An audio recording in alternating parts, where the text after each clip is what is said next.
সেদিন ছিল উল্টো রথের মেলা। সো হ্যালো এভরিওয়ান, আমি সুপর্ণা আর আমার একটি নতুন দিনের নতুন ব্লগে তোমাদের সবাইকে ওয়েলকাম। তো মেলায় যাবো বলে আমরা তো এখন রেডি হয়েই গেছি।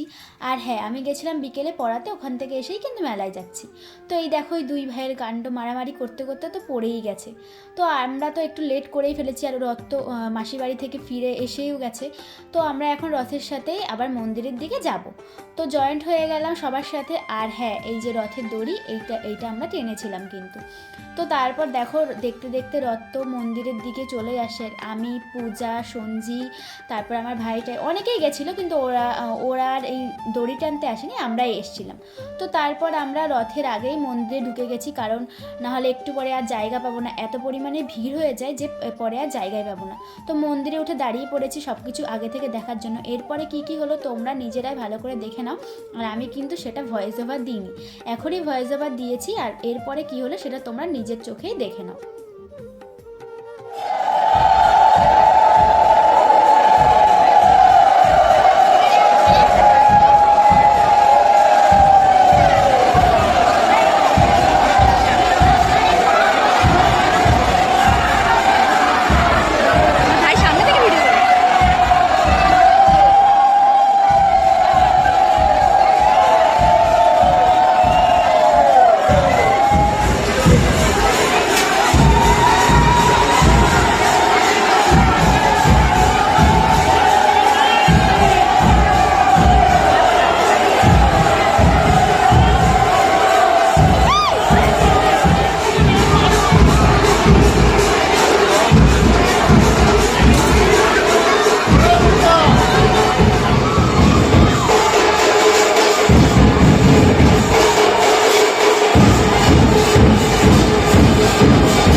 কথা বলো তো, সবাই বলে রথের মেলায় নাকি জিলাপি আর পাঁপড় ভাজা কিনতে হয়, কিন্তু কেন কিনতে হয় তোমরা কি জানো?